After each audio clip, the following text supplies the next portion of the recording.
శ్రీమద్భాగవతంలో శ్రీకృష్ణ భగవానుడు చేసినటువంటి అద్భుతమైన లీలలలో ఒక లీల ఉంది. అది వత్సాసుర సంహార ఘట్టము అని పిలుస్తారు. చిన్ని కృష్ణుడు ఆవుల్ని దూడల్ని మేపుతున్నాడు. ఒక రాక్షసుడు దూడ రూపంలో వచ్చి అందులో చేరాడు. ఆ చేరిపోయినటువంటి రాక్షసుడు ఎంతటి దుష్టమైన సంకల్పంతో వచ్చాడంటే కృష్ణుణ్ణే సంహరించాలని వచ్చాడు. కానీ చాలా అందమైన దూడలా తిరుగుతున్నాడు. కృష్ణుడు చూశాడు, ఆయనకి తెలియదు వచ్చింది దూడో రాక్షసుడో. మిగిలిన పిల్లలు తెలియక పాపం కొత్త తోడు ఎంత బాగుందో అంటున్నారు. ఏమో ఎవరి మందలో ఈయన దూడో అని వాళ్ళ ఉద్దేశం.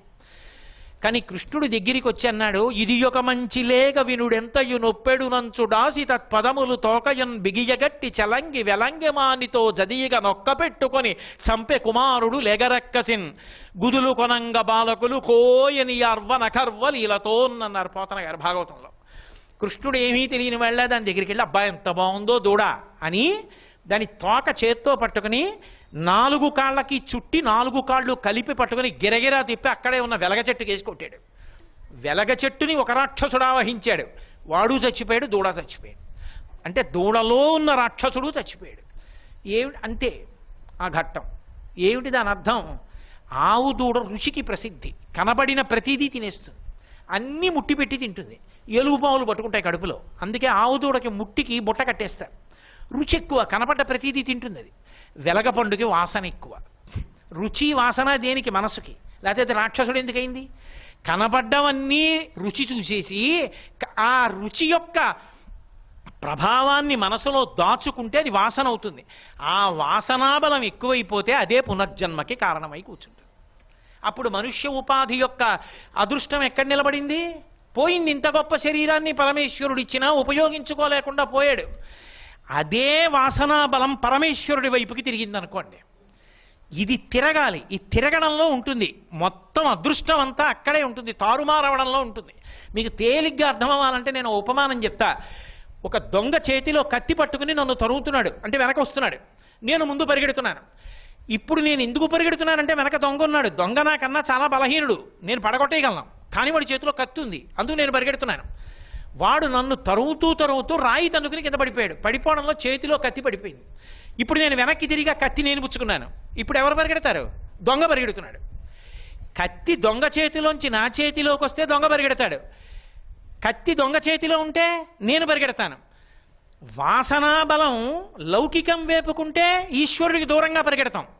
వాసనాబలం ఈశ్వరుడి వైపుకి తిరిగితే భగవంతుడికి దగ్గరగా పరిగెడతాం. ఈ భగవంతుడికి దగ్గరగా పరిగెత్తేటట్లుగా ఇంద్రియములను భగవంతుని వైపుకి తిప్పి ప్రసాద బుద్ధితో అనుభవించేటట్టు చేస్తుంది ఆవిడ. అది నివేదన అన్న మాటకు అర్థం. నివేదన అంటే చాలామంది ఏమనుకుంటారంటే ఏదో పులిహారో బొబ్బట్లో చక్కెర పొంగలో ఈశ్వరుడికి నైవేద్యం పెట్టి ఓం భూర్భువస్సువః తత్సవితుర్వరేణ్యం భర్గో దేవస్య ధీమహి నీళ్లు తల్లి చుట్టూ తిప్పడం నైవేద్యం అనుకోకండి మీరు. నేను అది కాదు నైవేద్యం అంటలేదు. నివేదన జీవితాంత ప్రక్రియ. నివేదనము అంటే చెప్పుట. నేను ఈ విషయాన్ని గోపాలకృష్ణ గారికి నివేదించాను అంటాను. గోపాలకృష్ణ గారికి నివేదించానంటే దాని అర్థం ఏమిటి? ఆయనకి చెప్పానని. నివేదన అంటే ఈశ్వరునకు చెప్పుట. ఏమిటి చెప్పడం? అన్నీ చెప్పడమే. పొద్దున నిద్రలేశాను, ఈశ్వర మీ అనుగ్రహం అండి, రాత్రి బడలిపోయాయి నా ఇంద్రియాలు, రాత్రి ఎంత గొప్ప నిద్ర పట్టించారండి, ఎంత సుఖం ఇచ్చారండి, నిద్రాకాలిక సుఖం. తెల్లవారేటప్పటికి నా అవయవాల బడలిక తీరింది, ఈశ్వర మీకు కృతజ్ఞతలు. శ్రీహరి శ్రీహరి శ్రీహరి అంటూ లేచాడు. పగలెన్నో పనులు చేశాడు. ఈశ్వర ఇంత శక్తినిచ్చారు, ఇన్ని పనులు చేయించారు. పడుకుంటున్నా, మళ్ళీ నా యొక్క అవయవాల బడలికని తీర్చి నా శరీరానికి నిద్రాకాలిక సుఖాన్నిచ్చి తిన్నదాన్ని జీర్ణం చేసి లోపల ఉన్న పదార్థంలో ఉన్న అత్యంత సారవంతమైన దాన్ని శక్తిగా మార్చి నా రక్తంలోకి ప్రవేశపెట్టండి. ఈ ఉపకారం చేస్తున్నటువంటి మీకు నేను నమస్కరించి పడుకుంటాను. నా నిద్ర సమాధియగుగాక 11 మాటలు శివనామని చెప్పి పడుకుంటున్నాడు. ఇప్పుడు ఏం చేస్తున్నా ఈశ్వరుడికి చెప్తూ ఉంటాడు. ఇప్పుడు నువ్వు చెయ్యకూడని పని చేయగలవా? చెయ్యలేవు. ఎందుకంటే అది ఈశ్వరుడికి ఎలా చెప్తావు? ఈశ్వరా నేనండి ఈ పని చేస్తానండి అని ఎలా చెప్తావు? చెప్పలేవు. ఆ పని చేస్తావు అని అడగడు ఈశ్వరుడు. ఉన్నాడన్నది నీకు నమ్మకం అయితే ఈశ్వరుడు ఎలా అంగీకరిస్తాడు? నేను అటువంటి పనులు అంగీకరించను అని నా కొడుక్కి స్పష్టంగా తెలుసు. నా కడుపున పుట్టిన కొడుక్కి నేను ఏ అంగీకరిస్తానో ఏ అంగీకరించనో తెలియదు. తెలిసినప్పుడు నేను ఏ పనులు అంగీకరించనో ఆ పని చేస్తానని నా కొడుకు నన్ను ఎలా అడుగుతాడు? అడగలేడు. నాన్నగారికి తెలిస్తే బాగుండదు. నాన్నగారికి ఈ విషయం తెలిస్తే ఎంత బాధపడతారో. నాన్నగారి కన్నుల నీరు వచ్చినా ఆశ్చర్యం లేదు. ఇలాంటి కొడుకుని కన్నానా అని. ఆయన కళ్ళంబట నీళ్లు పెట్టే పని నేను చేయించకూడదనుకున్న నాడు వాడు చేయడు కదా. అలా లోకములను కన్న తండ్రి ఆయన్ని చేరవలసిన వాడిని, కళ్ళిచ్చినవాడు ఆయన, చెవులిచ్చినవాడు ఆయన, ముక్కిచ్చినవాడు ఆయన, నాలుకిచ్చినవాడు ఆయన. ఆయన వద్దన్న పని నేను చేయడమా? నేను చెయ్యనన్నారనుకోండి, మీరు నివేదన మంచిదైతే చెప్పి సంతోషంగా చేస్తారు. అయ్యా అనుకూలించండి అంటారు. అవలేదు, బెంగపెట్టుకోరు. ఏమో ఎందుకు చేయించలేదు, ఈశ్వర 2 నమస్కారాలు. తప్పు పని చేసే అవకాశమే లేదు. ఇది నివేదన. అంతేగాని ఏదో పదార్థం తెచ్చి నైవేద్యం పెట్టడం నివేదన కాదు. జీవితమంతా నివేదనయే. ఆఖరికి శరీరం పడిపోతోంది. ఈశ్వర ఊపిరి అందట్లేదు, పడిపోతోంది నా శరీరం. బతికున్న నాళ్ళు దీంతో మిమ్మల్ని అర్చించాను, ఇక పడిపోతోంది, నన్ను మీ పాదపంజరంలోకి చేర్చేసుకోండి అని అడిగి వెళ్ళిపోవడం కూడా నివేదనయే. శంకర భగవత్పాదులంతటి మహాపురుషులు చేశారు. చిట్ట చివరి స్థితిని చెప్తూ హృదాత్యస్య కీతృషీయో దశంతి తదా దేవ దేవేశ గౌరీశ శంభో నమస్తే శివాయో త్యజస్రం బ్రవాణి అన్నారు. ఈశ్వర ఒక రోజు వస్తుంది, 20 ఏళ్లకో 15 ఏళ్లకో ఎప్పుడో వస్తుంది. ఒళ్ళు చెమటలు పట్టేసి ఊపిరందక పిలిస్తే పలకపోతే కింద పడుకోబెట్టేయండి అంటుంటే నేల మీద పడుకోబెట్టేస్తుంటే కొడుకొచ్చి అయ్యో అయ్యో మా నాన్నగారి శరీరాన్ని కింద పెట్టారా అంటే, కూతురు వచ్చి అయ్యో మా నాన్నగారు ఎంతటి మహానుభావుడు, ఎంతమంది గౌరవం పొందాడు, ఆయన్ని ఇలా నేల మీద పడుకోబెట్టారా అంటుంటే ఆ మాటలు నా చెవిన పడుతుంటే నేను బెంగ పెట్టుకోకూడదు. బతికున్న నాళ్ళు ఏమీ పాదములు పట్టుకున్నానో ఆ పాదముల జంటలోకి చీరిపోతున్నానని చెప్పి చెమట పట్టిన బట్ట విప్పి పడేసినట్టు ఈశ్వరా దీన్ని వదిలి మీ పాదపంజరమునందు చేరిపోయేదనుగాక అన్న ఆఖరి నివేదన వరకు జీవితమంతా నివేదనే. ఆ నివేదన చెయ్యడమే భక్తుడిగా బతకడం. ఆ నివేదన అన్నది లేనినాడు ఆ జీవితానికి భక్తి అన్న మాట అంకించుకున్నదవుతుందేమో కానీ జీర్ణమైనది కాలేదు. అందుకే అటువంటి స్థితిని పొందితే ఆ భక్తిని ఎవడు పొందాడో వాడికి సద్గతులను ఇస్తుంది ఆవిడ. మీరు ఒక్కటే గుర్తుపెట్టుకోండి, ఒక స్థితికి వెళ్ళిన తరువాత నాకు ఇది కావాలని తండ్రి అడగడు, కొడుకు ఇది నాకు ఇవ్వాలని అడగడు. కొడుకు విదేశాలు వెళ్ళి ఓ 10 లక్షలు సంపాదించాడు అనుకోండి, రూపాయి తండ్రి తీసుకోడు. అందులోంచి తీసుకెళ్లి బ్యాంకులో FDR వేసి కొడుక్కి ఇచ్చేస్తాడు. ఆ కొడుక్కి పెళ్లి చేయాలి, ఎవరు పెట్టుకుంటారు? తండ్రే పెట్టుకుంటాడు ఆ డబ్బులు. ఏమయ్యా మీ అబ్బాయి సంపాదించాడుగా, విదేశాలు వెళ్ళి అది ఖర్చు పెట్టచ్చుగా అంటే, అయ్యో పాపం వాడు ఇంటి పట్టున అన్నం కూడా తినకుండా, వేళ్ల పట్టున ఊరగాయ తినకుండా, వాళ్ళ అమ్మ చేతి పప్పు అన్నం తినకుండా అర్ధాకలతో ఎక్కడో ఉండి సంపాదించుకున్నాడండి, అది నాకెందుకు వాడికి ఉండనివ్వండి అంటాడు. తను ఖర్చు పెడతాడు. మరి దేనికి పొంగిపోతాడు తండ్రి? నాన్నగారండి నాన్నగారండి నా జీతంలో మీరు సంతోషపడతారని మీకు తెచ్చాను నాన్నగారండి, అక్కడే దొరుకుతుందండి ఈ విఘ్నేశ్వరమూర్తి, ఎంత బాగుందో చూడండి, మీకు వినాయకుడు అంటే ఇష్టమని తెచ్చాను నాన్నగారండి. మీరు నా చిన్నతనంలో విఘ్నేశ్వరుడు మీద ఓ పద్యం చెప్పేవారు, వందనమీషు పుత్ర శుభవందనమిందు సమానగాత్రణ వందనమేకదంత అభివందనమో కరుణాహృదంతరా వందనమాకు వాహన సువందనమో సురదైత్య పూజిత వందనమో ఈ విఘ్నపతి వందలు వందనముల్ గ్రహింపుమా అంటుండేవారు కదా. అందుకని మీకు ఈ మూర్తిని తెచ్చాను నాన్నగారు అన్నాడు అనుకోండి, పరవశించిపోతాడు తండ్రి. అది కూడా అక్కర్లా. ఏమంటే మీ అబ్బాయిని మొన్న ఏమయ్యా కొద్దిగా ధర్మం తప్పితే చాలయా, మంచి ఉద్యోగం వస్తుంది ఇంకోటి అందులోకి వెళ్ళిపోదు కానీ అంటే, వద్దండి మా నాన్నగారు అలాంటివి ఇష్టపడరు, ఆయన మాకు నేర్పింది ఆ ధర్మం ఒక్కటే, వద్దు నేను ఇందులో తృప్తి పడతానన్నాడండి అన్నాడు అనుకోండి, తండ్రి గజారోహణం చేయించినట్టు సంతోషపడతాడు. నాకొకటి చెప్పండి, తండ్రికి తెచ్చి పెడితే సంతోషిస్తాడా, తండ్రి తాను చెప్పినట్టు బ్రతికితే సంతోషిస్తాడా? తాను చెప్పినట్లు బ్రతికితే సంతోషిస్తాడు. ఈశ్వరుడు కూడా దేనికి సంతోషిస్తాడంటే ఆయన చెప్పినట్లు మనం బ్రతికితే సంతోషిస్తాడు. ఆయన భోగాలు ఇచ్చాడు, వేదం ఇచ్చాడు, వేదం ఎలా చెప్పిందో అలా భోగాలు అనుభవించమన్నాడు. వేదాన్ని పక్కన పెట్టి భోగాలు అనుభవిస్తే ఆగ్రహిస్తాడు తప్ప వేదం చెప్పినట్టు అనుభవిస్తే ఆయన కాదన్నాడా? లేనినాడు ఆయన ఈ భోగాలు ఎందుకు కల్పించినట్టు? గత జన్మలో ఏదో వాసన ఉంది, దుష్టమైనటువంటి వాటి పట్ల ఇష్టం ఉంది, కానీ ఇప్పుడు ఈ జన్మలో ఆ తల్లియే గురుమండల రూపిణి అయి గురు రూపంలో దగ్గరికి వచ్చి తన శక్తివంతమైన వాక్కుల చేత గత జన్మలలో ఉన్న వాసన విరిచేస్తుంది. విరిచేసి లోపల ఉన్నటువంటి దుర్గుణాల్ని సద్గుణాలుగా మార్చేస్తుంది. అన్ని వేళలా గుణం అలాగే ఉంటుంది, గుణంలో మార్పు రాదు. ఆ గుణం పట్టుకోకూడని దాన్ని పట్టుకుంటే దుర్గుణం, పట్టుకోవలసిన దాన్ని పట్టుకుంటే సద్గుణం, సుగుణం. మీరు చూడండి, కామం ఉండని వాడు ఎవరుంటాడు లోకంలో? కామము ధర్మబద్ధమైందనుకోండి, వాడి జీవితానికి ఏం లోటు లేదు. ధర్మబద్ధమైన కామము దోషం కాదు. ఆ కామము ఈశ్వర కామమైందనుకోండి, నేను భగవంతుణ్ణి పొందాలన్నాడు అనుకోండి, వాడిని మించిన ధన్యుడు లేడు. కోపం తప్పు లోకంలో. తన కోపం మీద తనకి కోపం వస్తే ఏమిటి దిక్కుమాలిన కోపం, నాకు అస్తమానం కోపడతాను అనుకున్నాడు అనుకోండి, ఇప్పుడు ఆ కోపం స్వాగతించవలసిన కోపమా కాదా? ఈ మార్పు ఎక్కడి నుంచి వస్తుంది అంటే దుర్గానామంలోంచి వస్తుంది. రోజు దుర్గా దుర్గా దుర్గా అని ఎవరంటాడో వాడు వాసన గెలవగలడు. వాసనా బలాన్ని గెలిచి వాడు సద్గతుల వైపుకి ప్రయాణం చేస్తాడు. దుర్గతి ఉంది, దుర్గతిని పోగొడుతుంది, సద్గతి వైపుకి నడిపిస్తుంది. అందుకే దుర్గతిం గమయతి దురయతి సా దుర్గా. దుర్గతులకు దూరం చేసి సద్గతులకు దగ్గర చెయ్యగలిగినటువంటి తల్లి ఎవరున్నదో ఆ తల్లి పేరు దుర్గా. అంటే ఆమె కారుణ్యమూర్తి.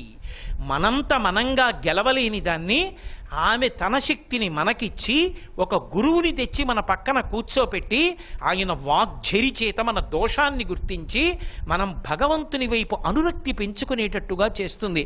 అలా చెయ్యగలిగిన తల్లి కనుక ఆ తల్లికి దుర్గా అని పేరు. అంతేకాదు, దుఃఖాత్తగమయతీతి దుర్గా. దుర్గా అని రోజు ఎవరంటాడో వాడు దుఃఖించవలసిన అవసరం కలగదు. దుఃఖించవలసిన అవసరము అన్న మాటని మీరు జాగ్రత్తగా పట్టుకోవాలి.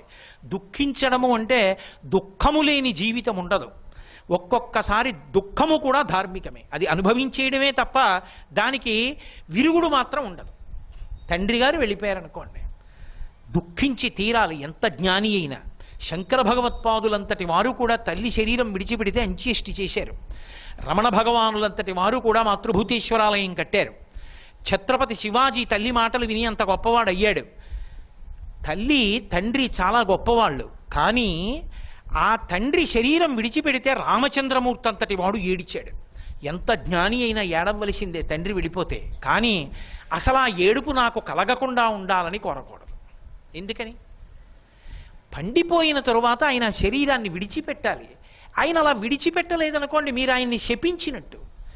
జరాభారంతో కొడుకుని కదలలేని స్థితిలో 96 ఏళ్ళు వచ్చేసి అసలు తిన్నది అరక్క, తినడానికి ఓపిక లేక, చూడలేక, జ్ఞాపకం ఉండక, చెరుపు మరుపు మాటలతో ఆయన ఉపాధిలో ఉండి ఏమి సాధిస్తాడు? విడుదలై ఉన్నత మంచి ఉపాధి ఇంకొకటి పొందాలి. పొంది మళ్ళీ ఈశ్వరుణ్ణి చేరుకోవడానికి సాధన చెయ్యాలి. అందుకే ఒకసారి ఏడిచినా దానిలో ఉన్న తత్వాన్ని గమనించి ఉంచుకోవాలి. ఒక్కొక్కసారి ఏడుపు ధార్మికంగా ఏడిచి విడిచిపెట్టేయాలి. ఆ దుఃఖాన్ని పోగొట్టడం దేని చేత పోగొడుతుంది? తత్వమునందు అనురక్తి చేత పోగొడుతుంది. తండ్రి గారు శరీరం విడిచిపెట్టేశాడు, 95 ఏళ్ళు వచ్చి ఇంకా ఎన్నాళ్ళు ఉంటాడు? ఇప్పుడు నువ్వు చెయ్యవలసినది చేసి ఆ తండ్రి ఉన్నత గతులు చేరుకునేటట్టు చేస్తాడు. ఏటి సూతకం పట్టి తండ్రి అభ్యున్నతి కొరకు ప్రయత్నిస్తాడు. అప్పుడు దుఃఖాన్ని పోగొట్టింది. ఎలా పోగొట్టింది? తాను తండ్రికి చెయ్యవలసిన విహిత కర్మ చేశాడు.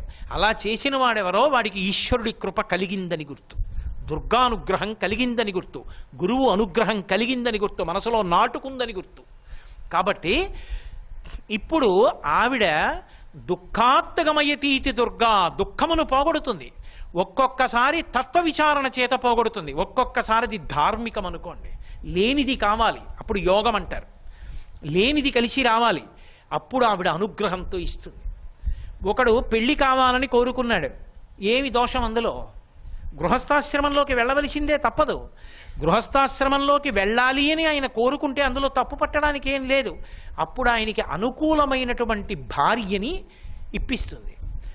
ఓ కొడుకు పుట్టాలని కోరుకున్నాడు, ఏమి తప్పు అందులో? తప్పేం లేదు. ఓ కొడుకు పుట్టాలని గృహస్థు కోరుకోడా? కాబట్టి ఇప్పుడు అతనికి కొడుకు లేడు అనేటటువంటి బాధని పోగొడుతుంది. పోగొట్టి కొడుకు కలిగేటట్టుగా అనుగ్రహిస్తుంది. అంటే పుత్రుడు కలగకుండా ఏ పాపం అడ్డొచ్చిందో ఆ పాపాన్ని కాల్చి కొడుకునిస్తుంది. ఎందుకని? ఇప్పుడు ఆవిడ కాళ్ళు పట్టుకున్నాడు, తాను చేసిన తప్పు తెలుసుకున్నాడు, ఇక నేను అలా ప్రవర్తించనని వేదప్రోక్తమైన మార్గంలో ప్రయాణం చేస్తున్నాడు. భగవంతుని యొక్క వైభవాన్ని గుర్తిరిగాడు. ఆ గుర్తిరిగినటువంటి కారణం చేత అమ్మవారి అనుగ్రహాన్ని పొంది దుఃఖాన్ని పోగొట్టుకుంటాడు. కాదు కాదు, ఒక్కొక్కచో ఎంత విచిత్రంగా ఉంటుందంటే దుర్గ యొక్క అనుగ్రహము అంటే, నేను ఇందాక మీతో చెప్పానే, అది వ్యష్టిపరంగా ఉండదు, సమాజపరంగా ఉంటుంది. ఎన్నో దోషాలు దొల్లిపోయాయి. కాలమునందు ఆ పాప ఫలితం వచ్చేసింది, ఆ కాలమునందు ఆ ఫలితం ఇవ్వాలి. వసంత ఋతువు వస్తే మామిడి చెట్టు దగ్గరికి వెళ్ళి ఎవరు చెప్తున్నారు నువ్వు పూయమని? అది పూసేస్తుంది అంతే. అలాగే చైత్రమాసం వస్తే వేప చెట్టు దగ్గరికి వెళ్ళి ఎవరు చెప్తున్నారు నువ్వు ఇప్పుడు పూయమని? వేప చెట్టు పూసేస్తుంది అంతే. కాలమునందు సమిష్టిపరంగా భగవంతుడి ఇచ్చినటువంటి అనుగ్రహాన్ని వాడుకుని భగవంతుడి పట్ల భక్తి లేకుండా బ్రతుకుతున్నటువంటి సమాజం పట్ల ఆగ్రహించినటువంటి పరదేవత దానికి తగిన ఫలితాన్ని ఇవ్వాలనుకున్నప్పుడు ఉపద్రవ రూపంలో ఇస్తుంది.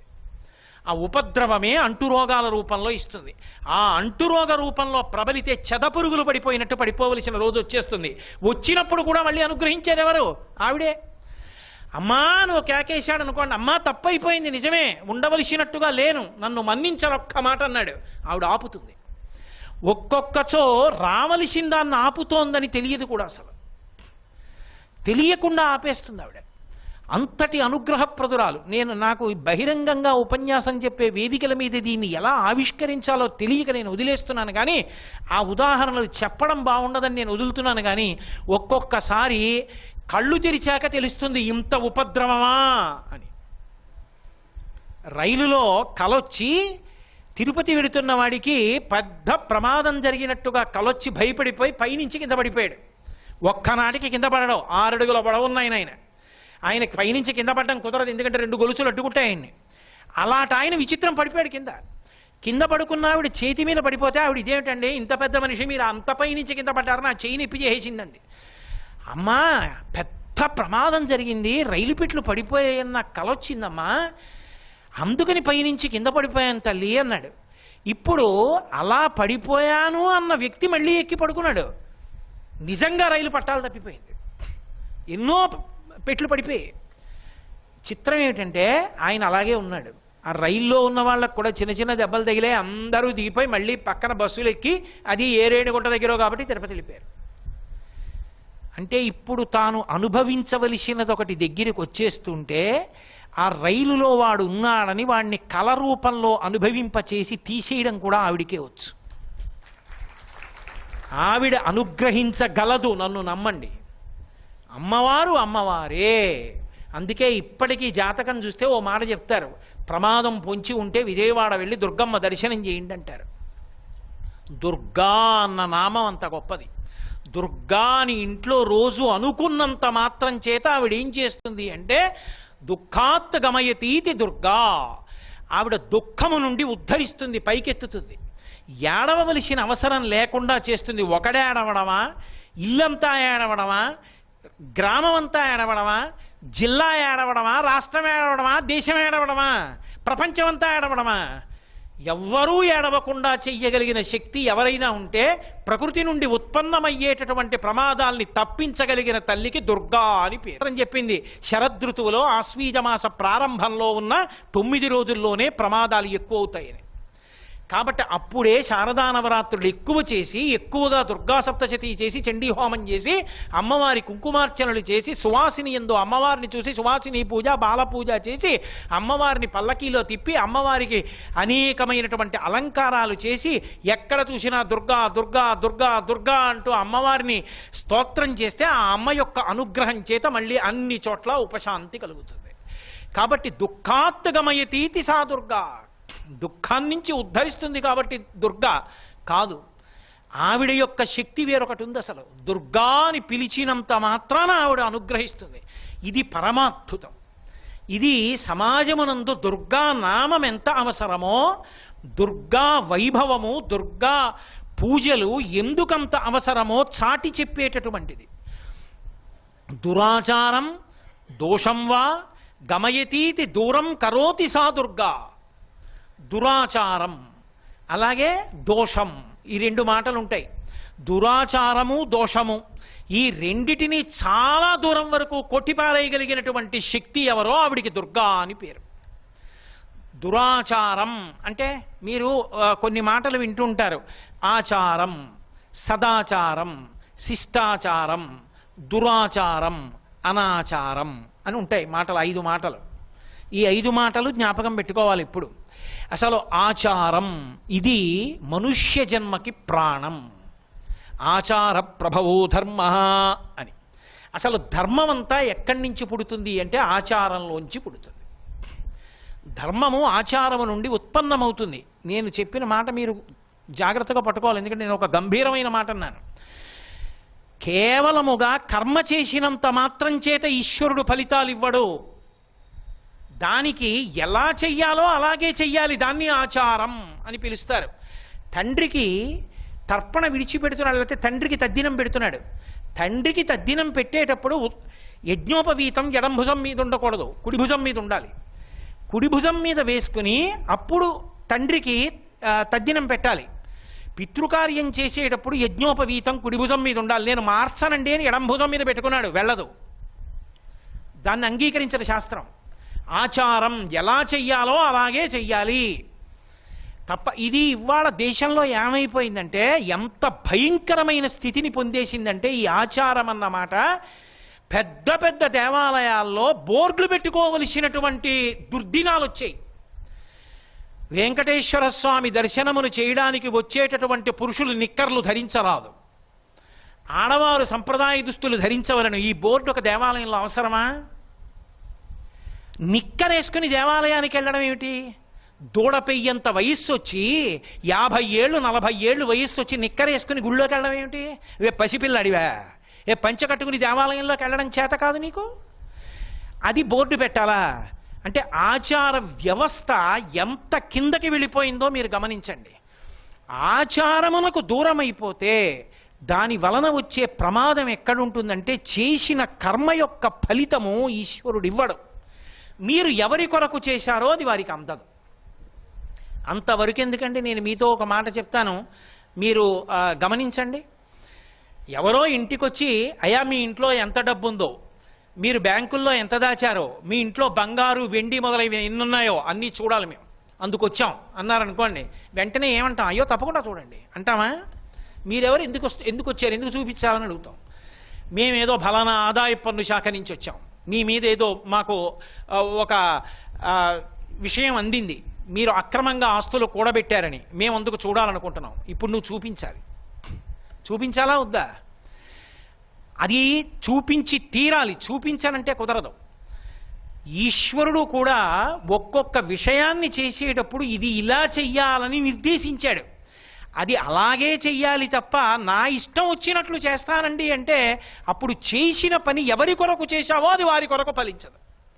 పితృదేవతల కొరకు నువ్వే పని చేశావో అది పితృదేవతలకు అందదు. భగవంతుడి కొరకు నువ్వేం చేశావో అది భగవంతుడికి అందదు. నువ్వు ఏది చెయ్యాలో దాన్ని శాస్త్రం చెప్పినట్లు చేస్తేనే అందుతుంది. అందుకే ఎప్పుడైనా సరే తస్మాత్ శాస్త్రం ప్రమాణంతే కార్యాకార్యం వ్యవస్థితం. ఒక పని చెయ్యాలన్నా చెయ్యకూడదన్నా ఎలా చెయ్యాలి అన్నా శాస్త్రమే ప్రమాణం. అందుకే పెద్దలు ఒక మాట చెప్తారు, ఎంత గొప్ప వేదం చదువుకున్నవాడైనా కానివ్వండి, ఆచారహీనం వా న పునాతి వేద, ఆచారహీనం న పునాతి వేద. ఎంత వేదం చదువుకున్నవాడైనా ఆచారాన్ని పాటించకపోతే చదువుకున్న వేదం కూడా అతన్ని రక్షించదు. ఆచారం ఆచారమే. తాను ఎలా ఆ పని చెయ్యాలో అలాగే చెయ్యాలి. మీకు నేను ఒక ఉదాహరణ చెప్పాలంటే, పూజకి కూర్చున్నాను అనుకోండి. నేను ఒక పూజకి కూర్చుంటే పురుషుడికి పై వస్త్రాలు ఉండకూడదు. నేను ఉత్తరీయం ఇలా వేసుకు కూర్చుంటే నా గుండె కనపడాలి పరమేశ్వరుడికి. ఎందుకు ఆ సరదా ఆయనకి? అంటే దాని అర్థం ఏమిటంటే, మీరు అలా కూర్చోవడం వల్ల బాహ్యంలో అలా కూర్చుంటే ఈశ్వరుడు కొరగదు. మీరు అలా కూర్చోవడం వల్ల మీ మనసు నిలబడుతుంది. బాహ్యంలో ఆచారం దేనికి అంటే ఆంతరమనందు మనసు పవిత్రం అవ్వడానికి, మనసు పవిత్రంగా ఉండడానికి అలా ఆచారం పాటిస్తారు. ఆ డాక్టర్ గారు ఎక్కడో దేశ విదేశాల్లో చదువుకున్నాడండి. ఓ గోరు చుట్టు కోయడం ఆయనకి పెద్ద లెక్క కాదు. కానీ శస్త్రచికిత్స చేసే గదిలోకి వెళ్ళి గోరు చుట్టూ కోసేటప్పుడు ఆయన ప్రత్యేకమైన దుస్తులు ధరించి లోపలికెడతాడు. ఎందుకు ఆ బట్టలు వేసుకోకపోతే కొయ్యలేడా? కొయ్యగలడు. కానీ ఎందుకు వేసుకుంటాడో తెలుసా? ఆయన మనసుకి రాగద్వేషాలు ఉన్నాయి. ఆయనకేదో తెల్లటి వాళ్ళంటే ఇష్టం ఉండదు. లోపల పడుకున్నవాడు తెల్లగా ఉన్నాడు అనుకోండి, వీడికి మంచి పని అయిందిరా, గోరు చుట్టీలు అయింది, ఒక్క అంగుళం లోపలికి కోసేద్దామని కొయ్యడు. నల్లగా ఉన్నాడు అనుకోండి, పాపం వీడి గోరు చుట్టూ కొయ్యడమా అని కొయ్యకుండా ఉండడు. ఆ బట్టలు వేసుకున్నప్పుడు ఆయనకు ఒక కర్తవ్యత దృష్టి జ్ఞాపకానికి వస్తుంది. నేను ఈశ్వరాంశలో వచ్చాను, నేను ఇక్కడికి వచ్చి కత్తి పట్టుకున్నా వాడు నన్ను నమ్మి స్పృహ కూడా వదిలిపెట్టి పడుకున్నాడు. నేను ఏం కోస్తానో కూడా తెలియదు. వాడు అన్ని స్పృహని కోల్పోయి శరీరాన్ని నాకు అప్పజెప్పి పడుకున్నాడు. ఎందుకు పడుకున్నానంటే నేను ఈశ్వరుణ్ణని నమ్మాడు. వాడు ఎలా ఉన్నాడని కానీ వాడు ఎవడని కానీ నాకు అనవసరం. ఈశ్వరుడికి రక్షించడం ఎలా ప్రధానమో నాకు రక్షించడం అంతే ప్రధానం. కాబట్టి నేను చదువుకున్నది వాణ్ణి కాపాడడానికే అని పరమశ్రద్ధతో తనలో ఉన్న మనసు పవిత్రమవడానికి తాను వేసుకున్న బట్టలు జ్ఞాపకం చేస్తాయి. ఒక వైద్యుడికి ఎంత అవసరం అయితే ఈశ్వరుణ్ణి చేరడానికి ఎంత ఆచారం కావాలి? కాదని అనడం ఎంత తప్పు? శ్రీ ఉమామహేశ్వర పరబ్రహ్మార్పణమస్తు. స్వస్తి.